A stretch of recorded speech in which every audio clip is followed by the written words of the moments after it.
I were a bloodwing, where would I be? We'll start at the inn. It only makes sense.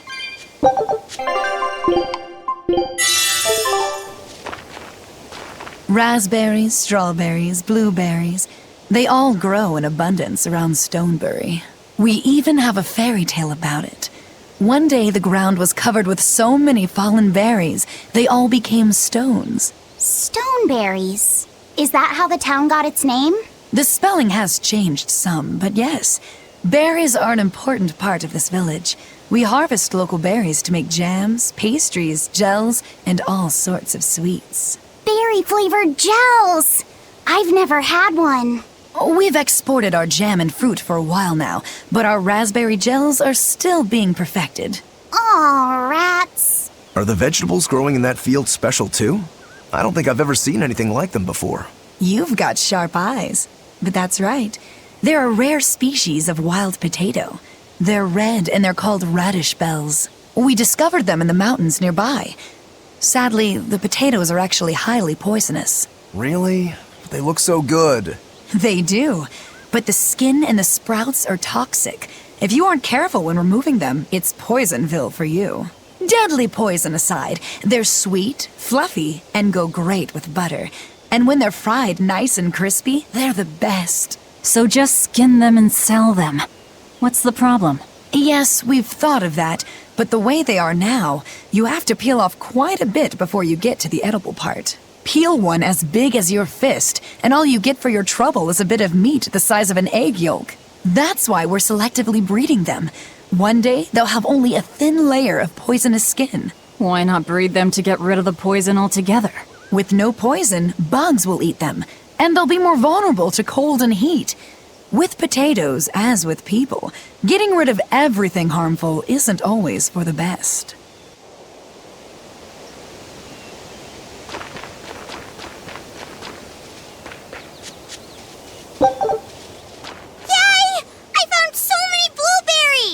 What are you gonna do with all those? Make jam? I'm going to feed them to my chickens. That way they'll lay eggs with purple yolks. What? You know that won't work, right? It sure will. The color of yolks change depending on what a hen eats. My grandma taught me that. Actually, we always feed our chickens corn. Is that why their yolks are yellow? What are you gonna do with purple eggs anyway? Tourists are coming from the capital again, right? I bet they've never seen purple eggs, so I figure I could sell them for a lot. Maybe I can even make our village famous! You've thought this out, but will they really sell? You know what they'd make, right? Purple fried eggs, purple omelets, purple egg fried rice. Hey, would you want to eat a purple omelet? Strange things sell, right? You don't have to be so mean just 'cause you can't think of a better idea. Oh, sorry. Here, let me help you. Fine. Go catch a whole barrel full of jewel beetles. If we feed them to my chickens, we'll get eggs with yolks like shining jewels. I really wouldn't want to be your chickens, but... okay. What a carefree village. But you know, this is what really makes humanity amazing to me. Attempting the impossible. Reaching for the stars, just as a matter of course. Aye. Though we may stumble countless times on our way, we can achieve anything we put our minds to. Attempting the impossible, huh? That's all well and good, but there are some lines that should never be crossed. Purple eggs. Ugh.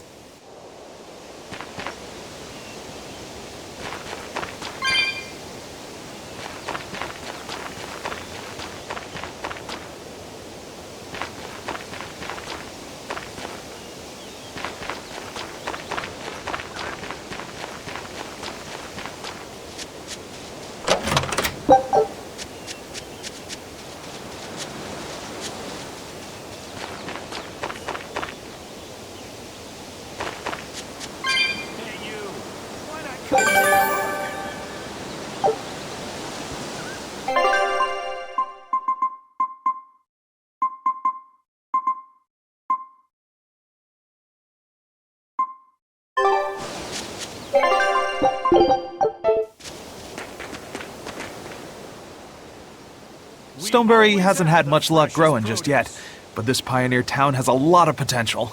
Trees grow well here, and the lumber is of great quality. Oh, we're also close to the quarries, so stone isn't a problem. As long as the demons are contained, this country will rebuild. The need for stone and lumber will soar. Best of all, this area is quiet, has beautiful lakes, and is a perfect place for a craftsman like me to work. And why settle for anything less? I do feel that you might be a bit short-handed here. It's hard to build without manpower. You're right.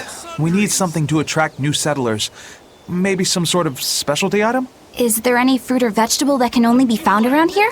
There is a type of potato called the radish bell that we grow, but it's got a few, quirks. If you want to attract people, you should just ring a bell. Come to Stoneberry, where the money grows on trees. A bell tower, huh? That might actually work. We can even use local stones for the bell. The Stoneberry Stone Belfry. It won't work. Huh? Try hitting a rock. Doesn't ring. Ah, how could I have missed that? I'm still such a novice. My master taught me better than this. Think before you build. That's what he always said. I need to do better and not sully his name. Go on, take a good look.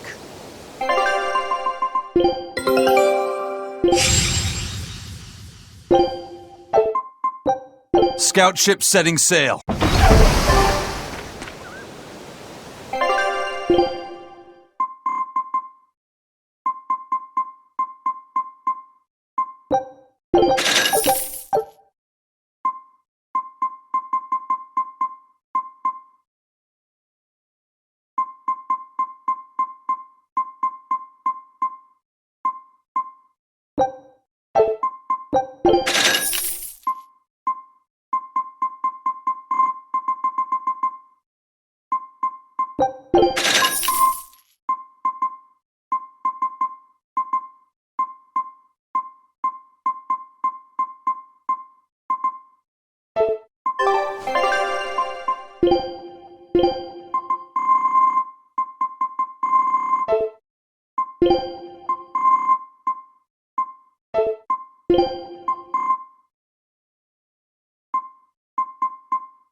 You know what you're getting into?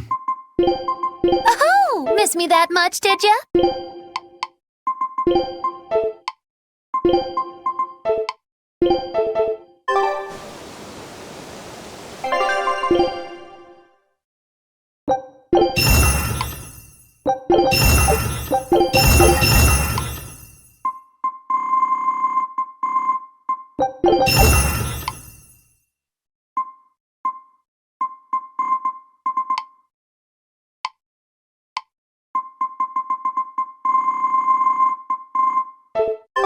You need some sundries.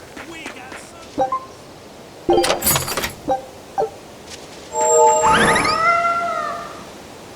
A deal like this won't last forever.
I was on my way home from a trip to Logres, crossing the Aldina Plains, when I saw it. Rain was pouring as if from buckets, and the wind was so strong I could hardly stay on my feet. From the vast darkness of the sky, a monster of tremendous size descended, like the essence of the storm itself. A huge flying demon? At that moment, a group of exorcists leapt out from their hiding spots and began to battle the demon beast. But it met their swords with its fearsome horns, and a swipe of its tail threw the noble exorcist's back. Horns? And a tail? Where did the demon go? I couldn't tell you.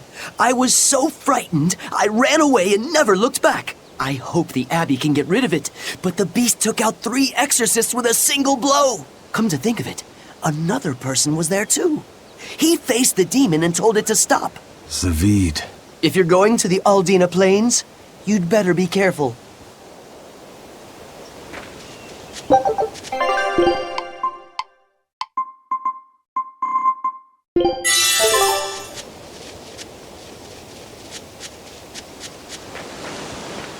You need sundries. We got sundries.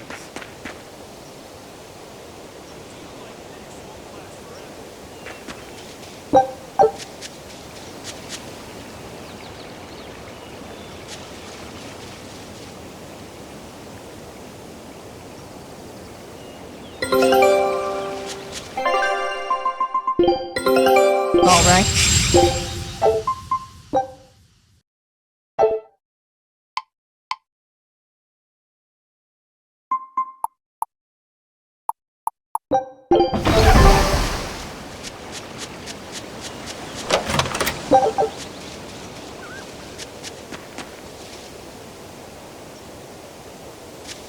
The water around here is ideal for producing wine and spirits. I've been thinking about fermenting something new. What will you make? This region's specialty is berries, so a berry wine? But the chilly air and level of humidity here should be just right for making an amber draft, don't you think? Considering the geography around here, the water must contain a high mineral content. If you use it to make a rice wine, the taste will be unique. I've considered all those options, but I must create something that can surpass my greatest rival, Sleeping Princess. But that's nearly impossible to make. Exactly. Not an easy task, to say the least. Sleeping Princess is made by filling an emerald cask with water from an enchanted mountain spring and sitting it in direct sunlight for 7 years. The water's magic causes it to change color each year. When it reaches the same deep green hue of the cask, it's ready. Solar fermenting, huh? It won't be easy to surpass a marvel of the winemaking world like Sleeping Princess. True, but I've finally found it. The ultimate stone. A gemstone? Will you make a cask from it? That would just make it an imitation. No. What I found can only be called a natural rock filter. You're filtering wine with a rock? Deep in the heart of these mountains, I found a stone that absorbs liquids. I tried using it to filter a berry wine. The taste of it was unbelievably crisp and bright. It preserved the luscious richness of the berries, while adding a clarity that left me breathless. I call it Pure Land wine. There is no better. May I have a taste? My apologies, but it took me 10 years to make a single thimbleful. I drank that thimbleful for my tasting. It'll be about 50 years before I can make a decent batch. I doubt I'll see a full bottle in my lifetime. 50 years, huh? Meet you back here then? I've never been so glad not to be human.